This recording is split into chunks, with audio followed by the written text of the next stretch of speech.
सिर्फ 2 साल हुकूमत करने के बाद पहले खलीफा हजरत अबू बकर रज़ियल्लाहु ताला अन्हु इस दुनिया से चले गए, लेकिन वफात से पहले ही उन्होंने सबको क्लियरली बता दिया था कि उनके बाद मुसलमानों का दूसरा खलीफा कौन होगा, उमर बिन खत्ताब। इस्लाम आज दुनिया का फास्टेस्ट ग्रोइंग रिलीजन है, जिसे ऑलमोस्ट 200 करोड़ 2 बिलियन लोग फॉलो करते हैं, और दुनिया में ऐसा कोई सेकंड नहीं गुजरता जिसमें दुनिया के किसी कोने में आजान ना दी जा रही हो।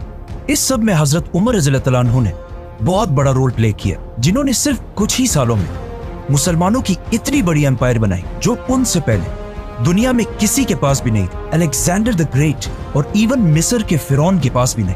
लेकिन ये सब आखिर उन्होंने किया कैसे? हजरत उमर की पर्सनैलिटी को समझने के लिए उस जमाने के मक्का शहर को समझना लाजमी है, क्योंकि मक्का में पिछले कई सदियों से एक ही कबीले कुरैश का कंट्रोल था, और आहिस्ता आहिस्ता कुरैश का ये कबीला इतना बढ़ चुका था कि कुरैश खुद भी बहुत सारे कबीलों में डिवाइड हो चुका था, और इन कबीलों के दरमियान अब मक्का में पीस बरकरार रखने के लिए हर कबीले को अलग अलग जिम्मेदारियां दी गई थी।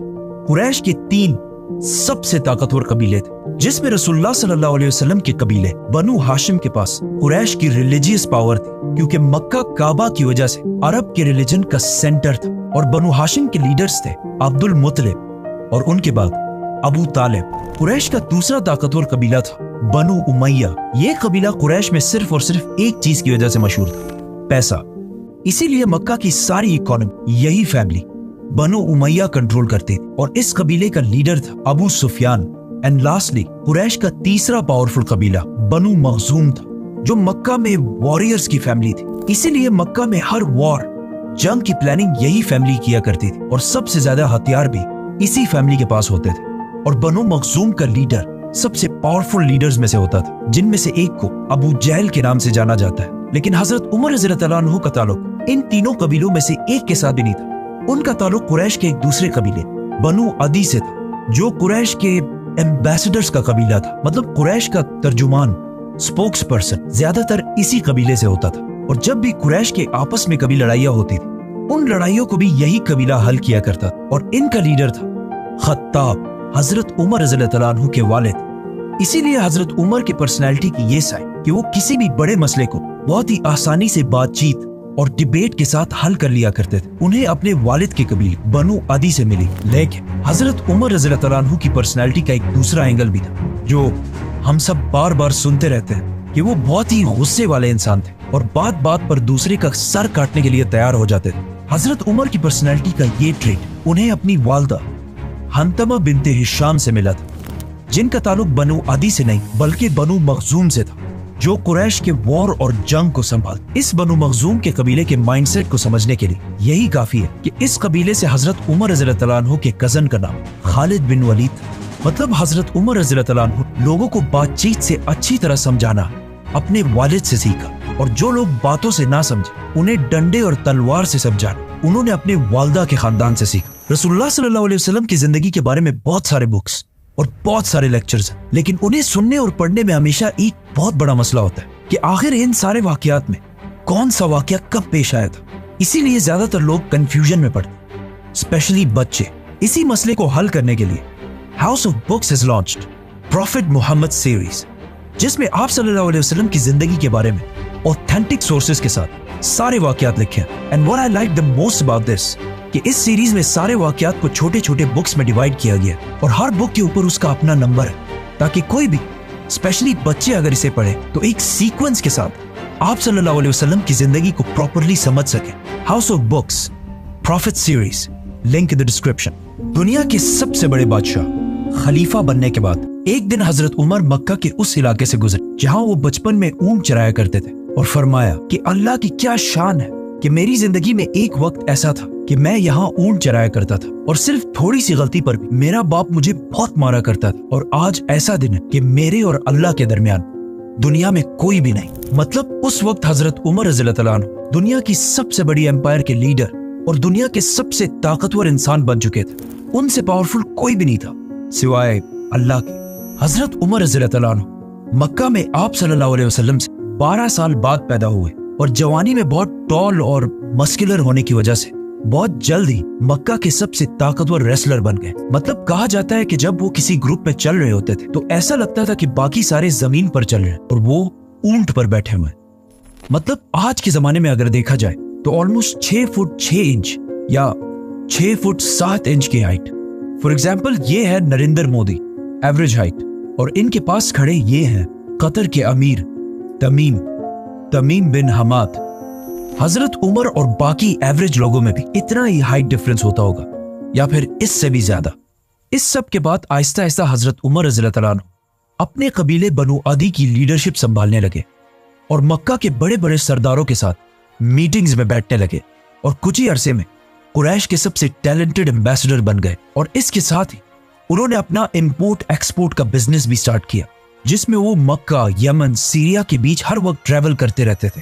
और जब फाइनली हजरत उमर रज़ियल्लाहु तआला अन्हु की एज 27 हुई तो मक्का में रसूलुल्लाह सल्लल्लाहु अलैहि वसल्लम ने नबूवत का ऐलान कर दिया और इस्लाम की दावत देना शुरू कर दी। लेकिन हजरत उमर रज़ियल्लाहु तआला अन्हु ने कुरैश का एम्बेसडर और स्पोक्स पर्सन होने की वजह से इस्लाम की पहले सख्त मुखालफत और मुसलमानों के खिलाफ अपने मामू अबू जहल के साथ खड़े हो गए।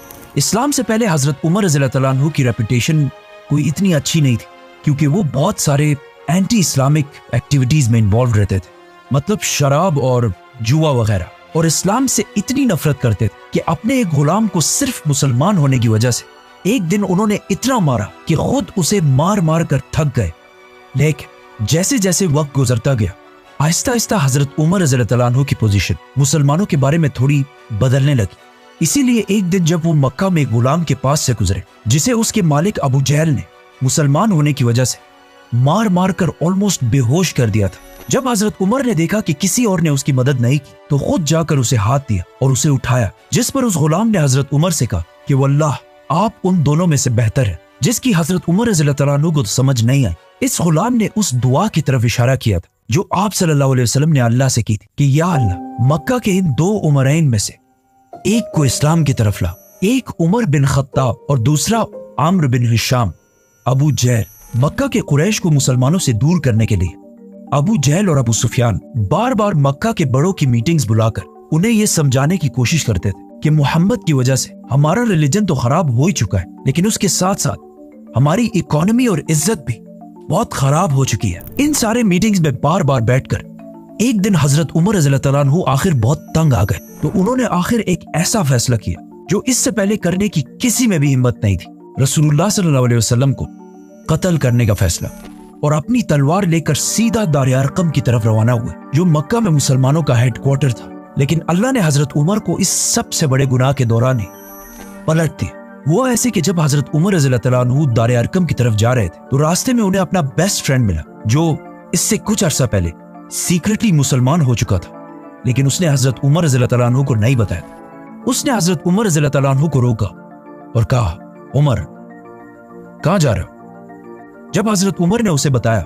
तो वो आदमी बिल्कुल डर गया। उसने कहा, रसूलुल्लाह सल्लल्लाहु अलैहि वसल्लम के पास जाने से पहले अपने घर की तो खबर लो। जिस पर हजरत उमर रज़ियल्लाहु तआला अन्हु समझ गए और सीधा अपनी बहन के घर की तरफ रवाना हुए। उमर रज़ियल्लाहु तआला अन्हु की बहन पहले ही अपने हस्बैंड सईद बिन जैद की वजह से मुसलमान हो चुकी थी। सईद बिन जैद हजरत उमर के बहनोई होने के साथ साथ उनके चचा के बेटे भी थे, और उनके चचा जैद रसूलुल्लाह सल्लल्लाहु अलैहि वसल्लम की नबूवत से पहले ही मक्का के रिलीजन को छोड़ चुके थे और हमेशा मक्का के रिलीजन के खिलाफ बोलते रहते थे। वो कहते थे कि जब हम सबको पता है कि इब्राहिम अलैहिस्सलाम एक खुदा की इबादत करते थे और उनके दूसरे बेटे इसहाक की औलाद बनी इसराइल भी एक ही खुदा की इबादत करते हैं, तो फिर हमने इस्माइल की औलाद ने इतने सारे खुदा कहां से लाए? इसीलिए जब हजरत उमर रज़ियल्लाहु तआला अन्हु के चचा की फैमिली को रसूलुल्लाह सल्लल्लाहु अलैहि वसल्लम के इस्लाम का पता चला तो उन्होंने बहुत तेजी से इस्लाम कबूल कर लिया। हजरत उमर सीधा अंदर गए और जाकर सईद बिन जैद को मारने लगे। उनकी बहन फातिमा ने उन्हें बचाने की कोशिश भी की, लेकिन हजरत उमर ने गुस्से में उन्हें भी मार दिया, जिससे उनका खून बहने लगा। तो हजरत उमर ने जब अपनी बहन का खून देखा तो उनको आखिर तरस आया और कहा, मुझे कुरान दिखाओ कि आखिर इसमें लिखा क्या है। और फिर कुरान पढ़ने के बाद फाइनली वो मुसलमान हो गए। ये सारी स्टोरीज हाउस ऑफ बुक्स की प्रॉफिट मोहम्मद सीरीज में डिटेल से मेंशन है। इस्लाम कबूल करने के बाद वो दोबारा दार अरकम की तरफ रवाना हुए, लेकिन वहां अब तक किसी को भी पता नहीं था कि हजरत उमर इस्लाम कबूल कर चुके। तो जब उन्होंने हजरत उमर को बाहर तलवार लेकर खड़ा हुआ देखा तो कुछ मुसलमान तो बिल्कुल डर गए, लेकिन हजरत हमजा रज़ियल्लाहु तआला अन्हु ने कहा, जो इससे कुछ ही अरसा पहले मुसलमान हुए थे। उन्होंने कहा कि उमर को आने दो, अगर उसकी नीयत साफ है तो ठीक है, लेकिन अगर उसकी नीयत सही नहीं है तो मैं उसी की तलवार से उसकी गर्दन उड़ा दूंगा। हजरत उमर अंदर आए तो आप सल्लल्लाहु अलैहि वसल्लम ने उनसे पूछा कि उमर, क्या अब भी वक्त नहीं आया कि तुम सच को समझ सको? जिस पर हजरत उमर ने आप सल्लल्लाहु अलैहि वसल्लम और बाकी सारे मुसलमानों के सामने इस्लाम कबूल कर लिया, जिस पर वहां मौजूद सारे मुसलमान जोर जोर से अल्लाह अकबर के नारे लगाने लगे। अकॉर्डिंग टू मैनी सोर्सेस ये नबूवत का 6ठा साल था और हजरत उमर की एज 32 या 33 साल थी। और अब हजरत उमर रज़ियल्लाहु अन्हु के साथ मक्का में मुसलमानों की तादाद 50 हो चुकी थी, जिनमें से 40 मर्द और सिर्फ 10 औरतें थी। हजरत उमर रज़ियल्लाहु अन्हु के इस्लाम कबूल करने के बाद मुसलमानों के हालात बिल्कुल बदल गए, क्योंकि इससे पहले जिसने भी इस्लाम कबूल किया था वो ज्यादातर बहुत कमजोर लोग, इसीलिए हमेशा छुप कर इस्लाम कबूल करते थे। लेकिन हजरत उमर इस्लाम कबूल करने के बाद सीधा अपने मामू अबू जहल के घर गए और उन्हें बताया कि मैं इस्लाम कबूल कर चुका हूँ, जिस पर अबू जहल ने कहा कि ये हो ही नहीं सकता कि तुम्हारे जैसा आदमी इस्लाम कबूल कर ले, क्योंकि हजरत उमर की पिछली सारी लाइफ इस्लाम के बहुत ही ऑपोजिट थी। जिसके बाद हजरत उमर सीधा जमील बिन मामूर के पास गए और उन्हें भी अपने मुसलमान होने के बारे में बताया, क्योंकि जमील मक्का का लाउड स्पीकर था और ये ऐसा आदमी था कि इसके पेट में ज्यादा देर तक कोई बात नहीं रहती। तो जब उसे इतनी बड़ी न्यूज का पता चला तो वो सीधा भागा और मक्का की गलियों में ऐलान करने लगा कि उमर ने हमारे दीन को छोड़ दिया। हजरत उमर से पहले मुसलमान मक्का में छुप छुप कर नमाज पढ़ा करते थे, लेकिन हजरत उमर के बाद अब सारे मुसलमान सबके सामने खुलकर नमाज पढ़ने लगे और इवन काबा के अंदर जाकर भी नमाज अदा करने लगे। इस सब के बाद हजरत उमर रज़ियल्लाहु अन्हु ने अपनी सारी जिंदगी आप सल्लल्लाहु अलैहि वसल्लम और इस्लाम के लिए वक्फ कर दी और कुछ अरसे बाद मुसलमानों के साथ मक्का में अपने खानदान और सारी ताकत छोड़कर मदीना की तरफ हिजरत कर गए। मदीना आने के बाद आप सल्लल्लाहु अलैहि वसल्लम ने मक्का के मुहाजिरीन को, जिनके पास ना कोई घर ना कारोबार कुछ भी नहीं था, उनको एक एक अंसार के घर में सेटल किया। हजरत उमर भी एक अंसारी के साथ सेटल हुए और इन दोनों ने अपने टाइम को ऐसे डिवाइड किया कि एक दिन वो सहाबी आप सल्लल्लाहु अलैहि वसल्लम की खिदमत में हाजिर होते और हजरत उमर उनका बिजनेस संभालते, और फिर दूसरे दिन हजरत उमर आप सल्लल्लाहु अलैहि वसल्लम के पास जाते और वो सहाबी बिजनेस को चलाते। हिजरत के सिर्फ 2 साल बाद जंग बदर में हजरत उमर हजरत हमजा की लीडरशिप में जंग में शामिल रहे। जंग जीतने के बाद हजरत उमर की राय ये थी कि हमें कैदी नहीं रखने चाहिए, लेकिन आप सल्लल्लाहु अलैहि वसल्लम और अबू बकर की राय इसके ऑपोजिट थी, जिसके बाद कुरान की एक आयत नाजिल हुई जिसमें क्लियरली हजरत उमर की राय को प्रेफर किया गया। इस डिसीजन और बाकी कुछ डिसीजंस की वजह से हजरत उमर का नाम अल फारूक रखा गया, विच मींस हक को पहचानने वाला, सच का साथ देने वाला। बदर के 1 साल बाद ओहद की जंग और उसके बाद खंदक की जंग में भी हजरत उमर मुसलमानों की फौज में रहे, और उसके बाद सुलह हुदैबिया के मौके पर आप सल्लल्लाहु अलैहि वसल्लम ने हजरत उमर को मक्का वालों से डील करने को कहा, लेकिन हजरत उमर ने यह मशवरा दिया कि आप मेरे बजाय हजरत उस्मान को डील करने के लिए भेजें, क्योंकि अब हजरत उमर रज़ियल्लाहु अन्हु के मामू अबू जहल मर चुके थे और उनके बाद मक्का का नया पावरफुल सरदार अबू सुफियान जो हजरत उस्मान की कबीले वाला था, जिसे हम इस वीडियो में पूरा एक्सप्लेन कर चुके हैं। जिसके बाद मक्का वालों ने मुसलमानों के सामने एक ऐसी डील रखी जिसे देखकर लग रहा था कि मुसलमान इसे साइन करके बहुत बड़ी गलती करेंगे, लेकिन आप सल्लल्लाहु अलैहि वसल्लम ने सहाबा की राय को छोड़कर इस डील पर मोहर लगा ली, जिस पर कुछ सहाबा बहुत ही कंफ्यूज और नाराज हुए, जिनमें से एक हजरत उमर रज़ियल्लाहु अन्हु भी थे। वो सीधा आप सल्लल्लाहु अलैहि वसल्लम के पास गए और उनसे पूछा कि क्या आप सच्चे नबी नहीं है? तो आप सल्लल्लाहु अलैहि वसल्लम ने कहा बिल्कुल। तो हजरत उमर ने कहा कि क्या हमारे दुश्मन काफिर नहीं है? तो आप सल्लल्लाहु अलैहि वसल्लम ने कहा बिल्कुल। जिस पर हजरत उमर ने कहा तो फिर क्यों हम उनकी हर बात मान रहे हैं, क्यों हम इनके सामने कमजोर बन रहे हैं? जिस पर आप सल्लल्लाहु अलैहि वसल्लम ने कहा कि मैं अल्लाह का रसूल हूं और मैं अल्लाह के हुक्म के खिलाफ कोई काम नहीं करता। इससे हजरत उमर खामोश हो गए, जिसके बाद आइंदा आने वाले कुछ सालों में जब उन्होंने देखा कि बहुत सारे लोग सुलह हुदैबिया की वजह से इस्लाम की तरफ आने लगे, तो उन्हें आप सल्लल्लाहु अलैहि वसल्लम के फैसले की समझ आई और फिर हमेशा अपने इन बातों की वजह से अल्लाह से माफी मांगते रहे। सुलह हुदैबिया के बाद इस्लाम इतने तेजी से फैलने लगा कि हजरत उमर रज़ियल्लाहु अन्हु के कजन खालिद बिन वलीद ने भी इस्लाम कबूल कर लिया। इसके बाद हमेशा हजरत उमर आप सल्लल्लाहु अलैहि वसल्लम के साथ हर डिसीजन और हर जंग में साथ ही रहे, और आप सल्लल्लाहु अलैहि वसल्लम ने हजरत उमर की बेटी हजरत हफ्सा से शादी भी की। फिर आखिर मक्का फतह होने के बाद जंग तबूक में हजरत उमर रज़ियल्लाहु अन्हु ने मुसलमानों की फौज को सपोर्ट करने के लिए अपनी सारी वेल्थ का आधा हिस्सा डोनेट किया। ग़ज़वे तबूक के कुछ ही अरसे बाद आप सल्लल्लाहु अलैहि वसल्लम इस दुनिया से चले गए, लेकिन जब ये खबर हजरत उमर तक पहुंची तो वो इतना शॉक हुए कि उन्हें इस पर यकीन ही नहीं आ रहा था। तो वो मस्जिद नबी में खड़े हुए और अपनी तलवार निकाल कर कहा कि जो भी ये कहेगा कि रसूलुल्लाह सल्लल्लाहु अलैहि वसल्लम फौत हो चुके हैं, मैं उसकी गर्दन उड़ा दूंगा। क्योंकि आप सल्लल्लाहु अलैहि वसल्लम हमेशा कहते थे कि एक दिन मुसलमान रोमन और पर्शियन एम्पायर दोनों को फतह करेंगे। तो अब ये कैसे हो सकता था कि आप सल्लल्लाहु अलैहि वसल्लम ये सब हुए बगैर दुनिया से चले जाए? लेकिन हजरत उमर को इस बात का पता नहीं था कि अल्लाह एक दिन उन्हीं के हाथों ये दोनों एम्पायर फतह करेगा। जब मस्जिद नबी के अंदर सारे गम और कंफ्यूजन में थे, तो हजरत अबू बकर रज़ियल्लाहु तआला अन्हु मिंबर पर चढ़े और समझाया कि हमारा मिशन आप सल्लल्लाहु अलैहि वसल्लम की वफात के बाद खत्म नहीं हुआ, बल्कि अब असली मिशन शुरू हुआ है। आप सल्लल्लाहु अलैहि वसल्लम की वफात के वक्त मदीना के कुछ लोग आप सल्लल्लाहु अलैहि वसल्लम के बाद अपना नया बादशाह चूज करने लगे। तो अचानक हजरत उमर और अबू बकर वहां पहुंचे। उसके बाद जो हुआ हम इस वीडियो में पूरा एक्सप्लेन कर चुके हैं। इन शॉर्ट हजरत उमर रज़ियल्लाहु तआला अन्हु ने जब देखा कि वहां हालात आहिस्ता आहिस्ता बिगड़ रहे हैं, तो उन्होंने हालात को कंट्रोल करने के लिए सबसे पहले हजरत अबू बकर के हाथ पर बैत कर ली, जिसके बाद आहिस्ता आहिस्ता बाकी सारों ने भी आकर हजरत उमर के हाथ पर बैत कर ली। और इस तरह हजरत अबू बकर उमर रज़ियल्लाहु तआला अन्हु की वजह से मुसलमानों के पहले खलीफा बने। अबू बकर रज़ियल्लाहु तआला अन्हु के खलीफा बनने के बाद हजरत उमर रज़ियल्लाहु तआला अन्हु मुसलमानों के इस एम्पायर के सेकंड इन कमांड थे। मतलब अगर हजरत अबू बकर बादशाह थे तो हजरत उमर उनके वजीर आजम थे, और उन दोनों ने बाकी सहाबा के साथ मिलकर पूरे अरब को दोबारा यूनाइट करने की कोशिश की। आखिर जंग यमामा के बाद अरब तो दोबारा यूनाइट हो गया, लेकिन इस जंग में बहुत सारे हाफिज कुरान शहीद होने की वजह से ये खतरा था कि कहीं कुरान के बारे में मुसलमान आपस में इख्तिलाफ में ना पड़ जाए। इसीलिए सबसे पहले हजरत उमर के जहन में आइडिया आया कि हमें फौरन कुरान को एक बुक की शक्ल में कंपाइल कर लेना चाहिए। मतलब आज दुनिया के सारे कुरान जो बुक्स की तरह लिखे गए हैं, उन सब का थोड़ा सा क्रेडिट हजरत उमर रज़ियल्लाहु तआला अन्हु को जाता है। अरब यूनाइट करने के बाद खलीफा अबू बकर रज़ियल्लाहु तआला अन्हु के हुक्म पर मुसलमानों ने सीधा पर्शियन एम्पायर पर हमला कर दिया, और उनसे कुछ ही महीनों में यह सारा इलाका फतह कर लिया। और पर्शियन एम्पायर पर हमले के साथ साथ मुसलमानों ने एक ही टाइम पर रोमन एम्पायर पर भी हमला कर दिया। लेकिन पर्शियन एम्पायर की तरह मुसलमानों को रोमन एम्पायर में इतनी कामयाबी नहीं मिल रही थी।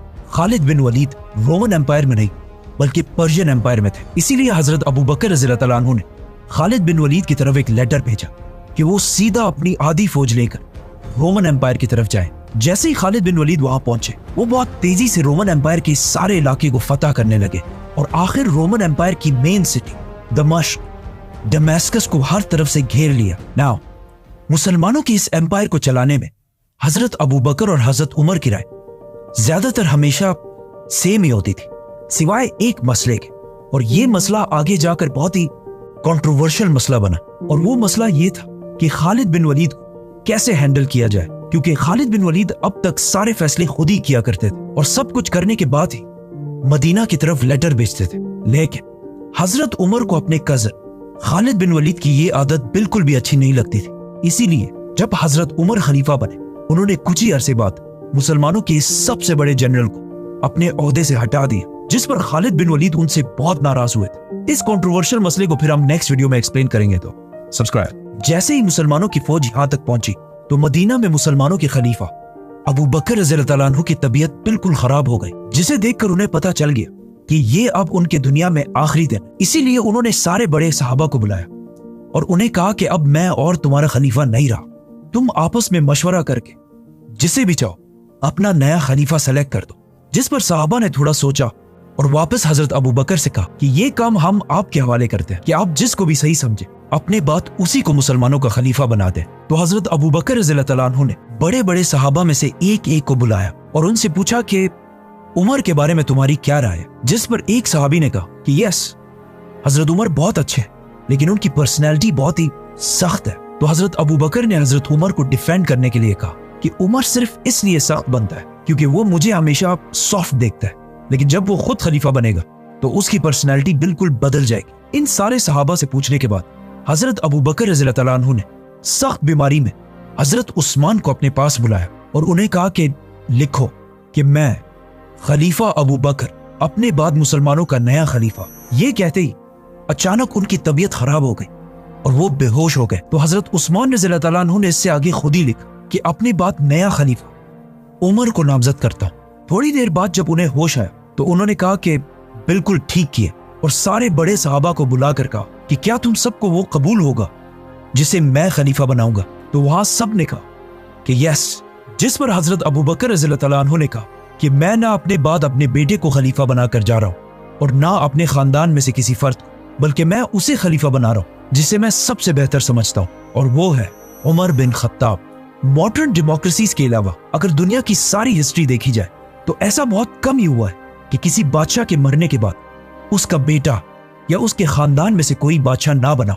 नाउ जिस तरह हजरत उमर के इस्लाम कबूल करने के बाद मुसलमानों के हालात मक्का में बिल्कुल बदल गए थे, उसी तरह अब उनके खलीफा बनने के बाद पूरी दुनिया की तारीख हमेशा के लिए बदलने वाली थी, क्योंकि अगले सिर्फ चंद सालों में हजरत उमर रज़ियल्लाहु तआला अन्हु ने इतनी बड़ी एम्पायर बनाई जो उससे पहले दुनिया में किसी के पास भी नहीं थी। और इस एम्पायर को फतह करने के बाद वहां पर एक ऐसा सिस्टम बनाया कि आज तक 1400 साल बाद भी उन सारे इलाकों पर मुसलमानों की हुकूमत है, सिवाय एक छोटे से इलाके, house of books. Link in the description. Subscribe.